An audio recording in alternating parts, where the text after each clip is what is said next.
Bonjour et bienvenue dans ce nouvel épisode de Tracker.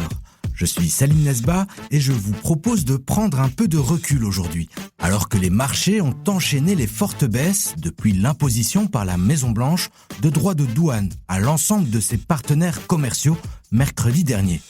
De Wall Street au marché européen, en passant par les grandes places asiatiques, les indices boursiers ont connu leur pire série de séances négatives depuis la crise du Covid en 2020.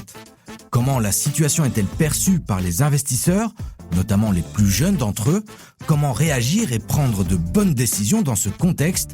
Pour tenter de répondre à ces questions, nous avons tendu notre micro à plusieurs étudiants d'HEC Liège. Mon collègue de la rédaction de l'Écho, Jehan Goffin, qui n'est pas à sa première crise sur les marchés, intervient également dans cet épisode pour nous apporter un peu de contexte et aiguiller nos auditeurs en préfaçant les prochains grands rendez-vous qui attendent la planète finance, comme la saison des résultats qui s'ouvre ce vendredi à Wall Street. Et pour vous aider à prendre les bonnes décisions pour vos investissements, nous sommes aussi allés à la rencontre de Frédéric Donck, auteur du livre « La décision idéale existe », véritable guide pratique sur la prise de décision. Il est un spécialiste des biais comportementaux qui peuvent influencer vos choix. Hasard du calendrier, j'étais invité ce lundi à HEC Liège par le club d'investisseurs Dow Jones pour participer à une conférence sur le thème de l'information financière. La salle était remplie d'étudiants en quête de réponses face à un contexte assez inédit pour la plupart d'entre eux, comme Arnaud, Camille et Alexandre. Bonjour, vous êtes Monsieur Nesba, non? Oui, c'est ça, on se connaît? Non, on se connaît pas, mais moi un petit peu, puisque je vous écoute tous les jeudis sur Tracker, sur Spotify, donc voilà. Merci. Mais je suis ici pour une conférence sur l'investissement et on est dans une période un peu troublée. Je me demandais comment ça se passait, comment est-ce que toi tu vivais les choses actuellement avec autant de volatilité sur les marchés? Alors, je prends ça d'abord avec beaucoup de recul parce que j'ai pas énormément investi. Je commence depuis quelques mois à m'y intéresser, les 2 ans maintenant. Donc, j'ai pas mis énormément d'argent dans la bourse et j'ai plutôt commencé via les ETF, étant donné que c'est compliqué. Je pense en tant que jeune investisseur de s'attacher vraiment à de réelles entreprises. Et la bourse, je me dis en écoutant beaucoup d'économistes que c'est peut-être le moment de faire les soldes au final. Donc, je me demande si c'est pas le moment d'acheter de plus en plus. Maintenant, est-ce qu'on est vraiment dans le down complet ou est-ce que ça va encore descendre? Donc c'est la question et c'est notamment pour ça que je suis ici aujourd'hui. Mais tu sais que aucun des orateurs ce soir n'a une boule de cristal. Hein. Je suis bien d'accord. Maintenant, voilà, on a perdu, pas loin de 20%. Et quand on voit, les milliards de capitalisation qui sont envolés en quelques jours, je suis dubitatif, mais j'ai une grande espérance et la foi pour le long terme. Et donc, je pense que ça le fera. Tu es un peu dans une situation d'attente, mais cette volatilité qu'on voit maintenant, ça te pousse à t'informer plus, à être un peu plus au courant. Oui, c'est clair. Maintenant, c'est très compliqué aujourd'hui avec la désinformation aussi. Donc, j'essaie de sélectionner aussi les articles et les médias. Maintenant, forcément, j'essaie de rester à la pointe toujours de l'actualité pour voir comment ça se passe, mais j'essaie de garder les pieds sur terre. Camille, toi en tant qu'investisseuse, qu'est-ce que tu penses de la situation qu'on vit actuellement? Donc depuis quelques jours, on voit les marchés chuter. Est-ce que c'est quelque chose qui te fait peur? Est-ce que ça te pousse à changer un petit peu tes habitudes? Oui, effectivement, je me suis un peu posé la question si est-ce que justement c'était le moment que j'investisse plus sur ce que j'ai déjà investi ou est-ce que je reprends ce que j'ai déjà investi. Mais étant donné que moi j'ai investi sur du long terme, j'ai préféré réinvestir parce que je pense que c'est le moment et on ne sait pas de quoi demain est fait. Donc on verra bien et de toute façon vu que c'est sur du long terme, c'est pas négatif ou positif, on verra un peu la situation mais c'est vrai que c'est un peu délicat en ce moment à l'heure actuelle. Donc depuis les baisses de jeudi, vendredi et aujourd'hui lundi, tu as réinvesti en bourse? Oui, donc moi ici, c'est tous les mois en fait, on me prend, ma banque me prend de l'argent à un certain montant, et ici j'ai décidé de réinvestir alors un plus gros montant d'un coup pour que justement ça puisse balancer les pertes entre guillemets que j'ai déjà eues depuis le début de mon investissement et maintenant vu que c'est en négatif pour le moment. Est-ce que tu en as parlé avec un professionnel, le banquier? Est-ce qu'on t'a dit que c'était une bonne idée? Donc moi j'en avais parlé avec mon entourage, ma famille, et ils m'ont dit pourquoi pas. Puis après je place pas, étant donné que je suis étudiante, je place pas 10 millions d'euros ou même 10 000 euros. Donc ça reste quand même sur des petits montants.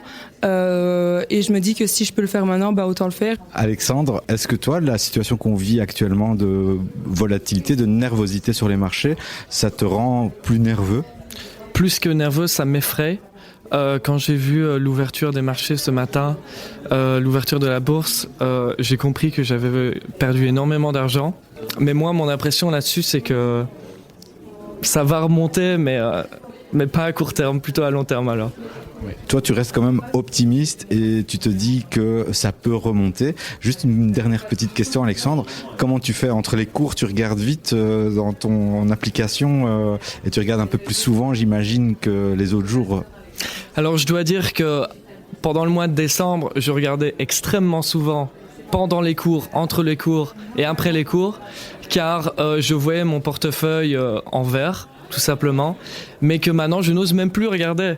Comme beaucoup d'investisseurs, je ne regarde plus parce que ça me fait peur les chiffres rougeâtres que je vois.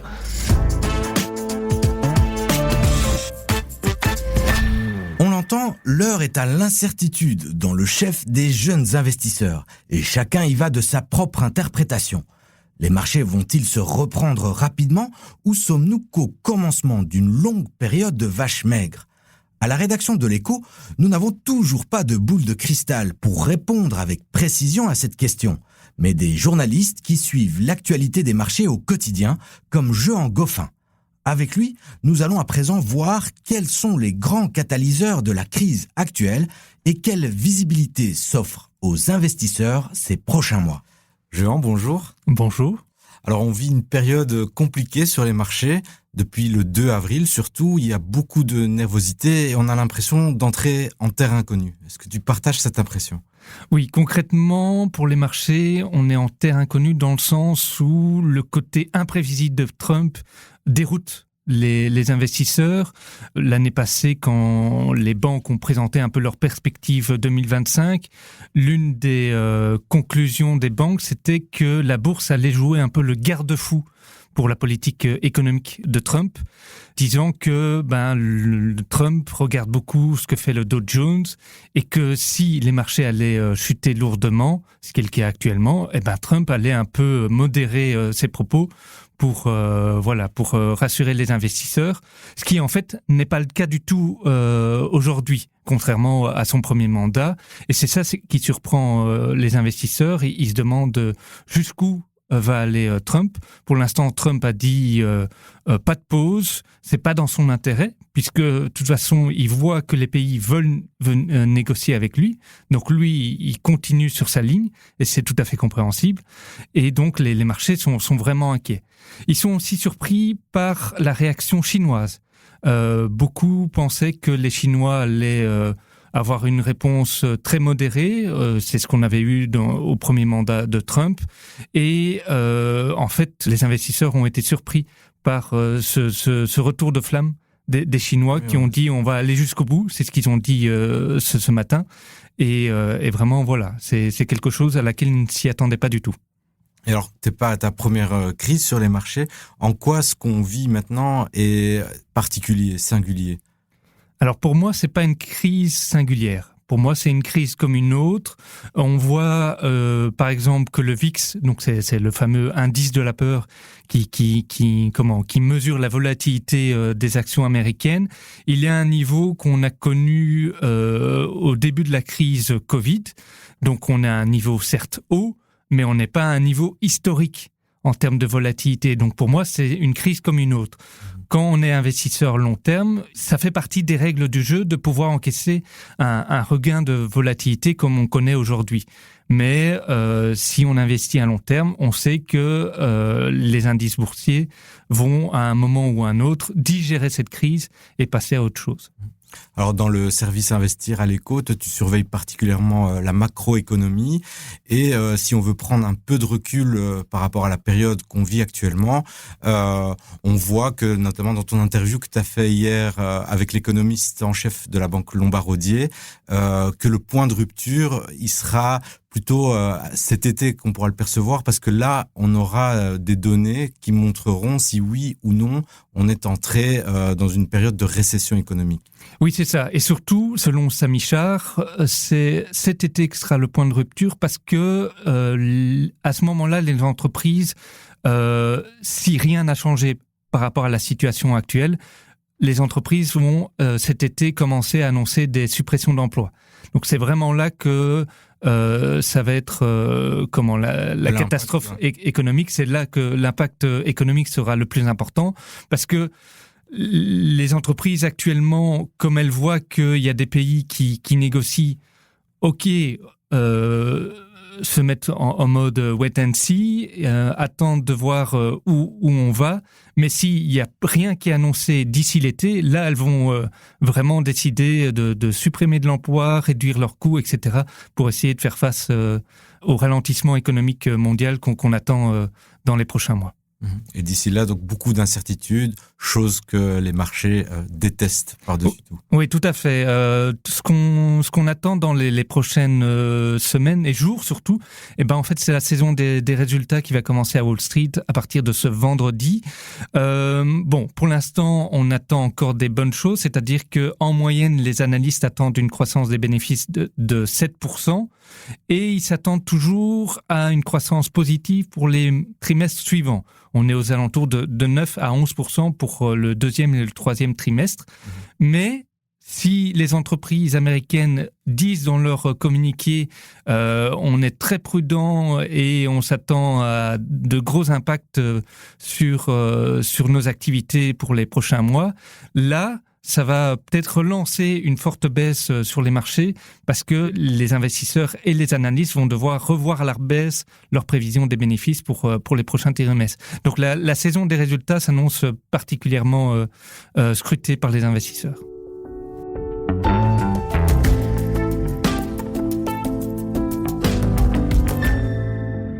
Dans une période comme celle que nous traversons actuellement, un investisseur peut vite commettre de grosses bourdes en surréagissant ou à l'inverse, en faisant preuve de trop de laxisme.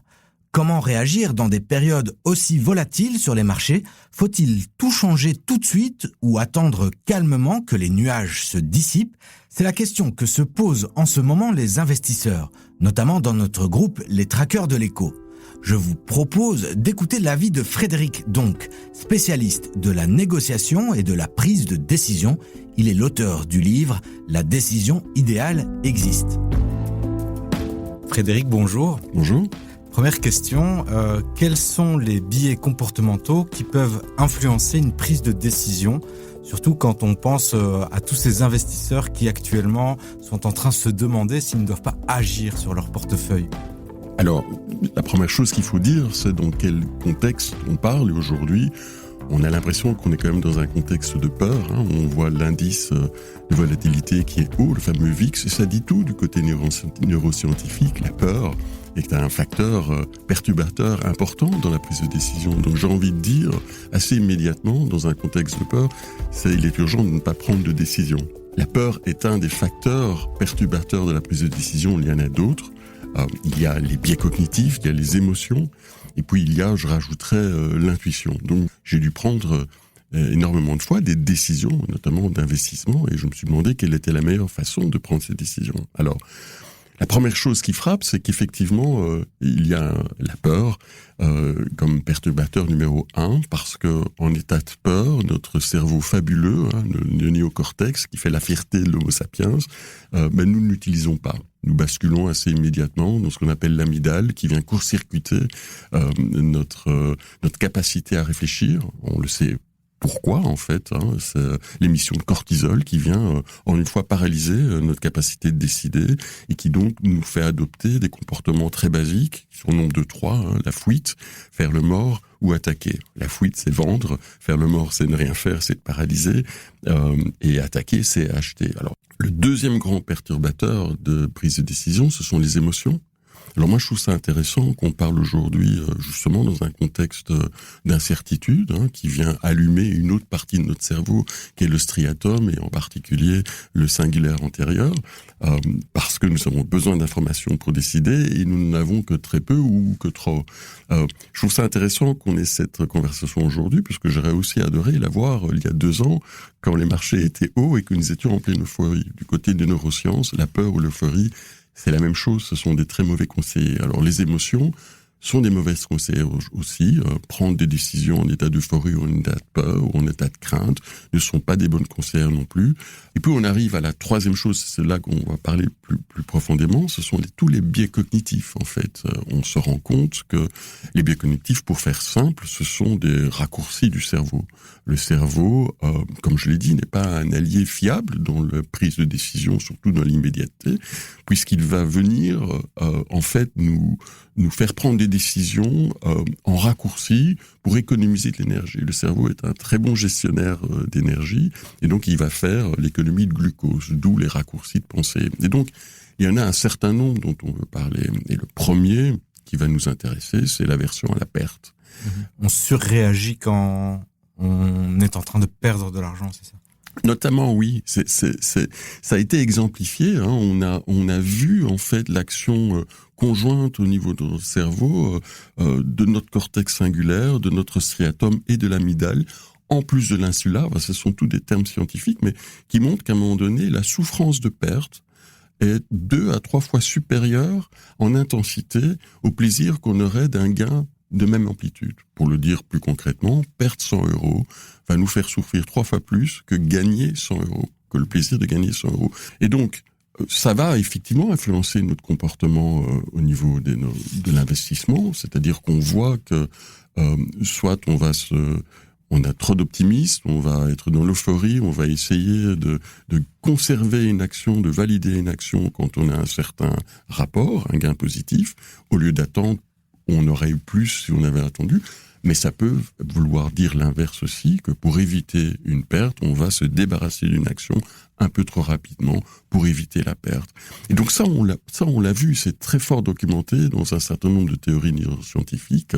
Si je vous dis, vous pouvez gagner 3 000 € maintenant, ou vous pouvez gagner 80% de 4 000 €, vous allez prendre l'option 1, parce que vous aurez envie d'avoir le gain tout de suite, mais ça va là pour la perte aussi. Si je vous dis que vous allez perdre 3 000 € ou vous avez 80% de chance de perdre 4 000 €, vous allez prendre l'option B, alors que statistiquement, c'est stupide. Donc ça, c'est un grand biais cognitif, surtout en période de peur comme aujourd'hui. Est-ce qu'on pourrait aussi se mettre en position d'un investisseur qui, en phase euphorique, sent qu'il gagne beaucoup d'argent? Là aussi, j'imagine qu'il y a des biais cognitifs qui viennent lui faire comprendre qu'il est peut-être un surhomme, qu'il est le meilleur des investisseurs. Il n'y a que lui qui a compris. Ça, c'est peut-être aussi quelque chose qu'on entend beaucoup quand on discute avec les jeunes investisseurs. Absolument, c'est un biais d'optimisme. C'est qu'on a plutôt tendance à être plus optimiste quand les choses vont bien et qu'on a souvent une surévaluation de notre capacité à investir parce que tout va bien. Et donc l'euphorie est une très mauvaise conseillère aussi. Et donc c'est pour ça qu'il est intéressant de parler, quand on parle de finances comportementales, des moments où ça va bien autant que des moments où ça va mal. Donc effectivement, l'euphorie, l'optimisme nous donne en fait un biais qui est celui de croire que toutes les choses iront bien et on continue à investir dans le même sens, alors qu'en fait, il faudrait penser à une certaine résilience ou prévoir l'impossible, c'est-à-dire prévoir qu'à un moment donné, ça s'arrête, parce que des performances à 60%, ça dure jamais très longtemps. Et donc, oui, l'euphorie n'est pas aussi bonne conseillère. Alors, on le répète aussi beaucoup, la majorité des ordres passés en bourse sont le fait de machines qui, contrairement aux êtres humains, n'ont pas d'émotion. Mais comment un être humain, un jeune investisseur, quelqu'un qui écoute notre podcast, peut faire pour se préserver de tout ce bruit du marché et être attentif plutôt aux signaux que le marché va lui envoyer et pas se faire influencer par ce qu'il entend? Alors c'est difficile aujourd'hui, effectivement, puisqu'il faut à la fois nourrir notre besoin d'information, c'est très important pour prendre une décision, et à la fois échapper au bruit où il y a trop d'informations, ce qui provoque un court-circuit, en fait, vraiment, véritablement, au niveau cérébral. On a trop d'informations, et on sait que trop d'informations, surtout quand ça va mal, aussi génèrent ce qu'on appelle le biais de confirmation. Il y avait une étude de Bloomberg qui disait que les investisseurs, quand ça va mal, ont un réflexe de regarder 3 fois plus souvent des informations négatives qui confirment leurs craintes. D'où, en fait, l'effet de foule qui est si tout le monde vend, je vends, ou si tout le monde achète, j'achète. Et donc, la première chose, effectivement, c'est d'essayer de se tenir en dehors du bruit. Pour ça, c'est définir je pense que c'est un avis général qui s'applique pour toutes les décisions d'investissement, définir son profil d'investisseur. Quel investisseur sommes-nous? Est-ce qu'on veut un gain à moyen terme, à long terme? Quelles valeurs avons-nous? Alors, je ne parle pas des valeurs financières, mais quelles sont mes valeurs personnelles lorsque j'investis? Est-ce que j'investis pour de la durabilité ou ce sont mes valeurs pour la sécurité? Est-ce que j'investis parce que j'ai une valeur d'aventure? Selon ce profil-là, vous allez investir différemment. Si vous investissez avec une valeur de sécurité, on sait quand même depuis quelques années que le concept de sécurité a changé. On applique encore aujourd'hui, je suis surpris de voir des individus, ou même des individus très intelligents, appliquer encore un concept de sécurité très médiéval. C'est-à-dire, on a un château, on construit des douves, des murs, et encore on met des gardes autour. Alors qu'aujourd'hui, on sait que la sécurité, elle est dans la redondance, c'est-à-dire qu'il faut diversifier au niveau de l'investissement. Ça, ce sont des principes basiques d'investissement quand on est mu par la valeur sécurité. Donc, quel investisseur sommes-nous? Quel impact? Quels sont nos objectifs? Quelles sont nos finalités? Alors, il y a d'autres possibilités. Post-mortem marche assez bien, c'est-à-dire, qu'est-ce qui se passe si tout va mal? C'est donc pas essayer de prédire, c'est d'essayer d'anticiper. Alors, certains investisseurs font ça et ça donne des résultats qui sont au-delà de la moyenne quand vous anticipez. Il faut relire le livre de Taleb, Le Cygne Noir, qui dit qu'on ne peut rien prédire, que donc il faut anticiper quand ça va mal. C'est intéressant parce qu'on en parle maintenant, mais il faut aussi anticiper quand les choses vont bien. Oui, c'est ça, c'est un même comportement qu'il faut adopter dans des situations positives comme des situations négatives. Alors, dernière question, c'est aussi quelque chose qu'on voit avec les nouveaux investisseurs, surtout quand on compare à la manière d'investir aujourd'hui en 2025 à ce qui se faisait avant Internet, avant les applications mobiles, c'est qu'aujourd'hui, un investisseur peut agir sur un coup de tête avec son smartphone, allongé sur un canapé, à la file du supermarché, alors qu'avant, il devait transférer son ordre à un professionnel et que dans ce travail de pré-mâchage, il y avait une réflexion qu'on n'a peut-être plus aujourd'hui. Exact. À quel point c'est important de réfléchir à ce qu'on fait? Pour les raisons qu'on vient d'exposer, pour être à l'abri d'un certain nombre de décisions qu'on prend sous le coup de l'émotion, sous le coup d'un biais d'optimisme, sous d'un biais de suivisme, parce que d'autres nous disent qu'il faut le faire et donc on le fait. En général, on a un temps de retard et c'est ça qui est mortel en bourse. Si vous suivez, vous avez toujours un temps de retard par rapport à celui qui a pris les décisions. Donc, j'ai envie de dire, il y a des professionnels, il y a des banquiers, il y a des gens comme vous à qui on peut parler ou lire des informations qui sont digérées par des gens qui ont leur propre biais cognitif, certes, mais qui peuvent vous aider à avoir une information plus reposée et plus apaisée. L'autre chose, c'est effectivement éviter à tout prix l'urgence. Si on vous met sous l'urgence d'une décision, refusez. Ne prenez jamais de décision sous l'urgence parce que ça va vous faire basculer dans cette partie. Alors là, vos auditeurs ne peuvent pas le voir, mais c'est grand comme mon doigt, l'amygdale, et c'est pourtant celle-là qui va vous faire prendre la décision. Et donc, urgence, stress, c'est la même chose. Fatigue, c'est la même chose. Ne prenez jamais de décision sous la fatigue. On a fait des enquêtes avec des juges en Allemagne ou des juges fatigués. En fin de matinée, prenez des décisions beaucoup plus expéditives qu'en début de matinée. Donc, effectivement, la possibilité d'être connecté en temps réel à prendre une action ne facilite pas ça. Mais pourtant, je pense que le maître mot, c'est prenez votre temps, réfléchissez, prenez du recul. Si vous voulez investir, définissez votre profil d'investisseur. Une autre très bonne méthode pour échapper aux flux positifs et négatifs, c'est de automatiser en fait vos ordres, c'est-à-dire prendre des ordres en fonction de vos moyens et d'investir chaque mois 100 € pour les jeunes investisseurs. Ça vous met à l'abri des aléas de la bourse et ça vous met à l'abri des émotions que va engendrer la hausse et la baisse. Merci pour votre écoute et merci aussi à toutes les personnes qui ont participé à ce podcast. On se retrouve encore ce jeudi, toujours sur le thème des droits de douane américains, avec l'avis d'un stratégiste et d'un investisseur particulier. C'était Salim Nesba au micro et Julie Garrigue à la réalisation pour Tracker, le podcast bourse du journal L'Écho.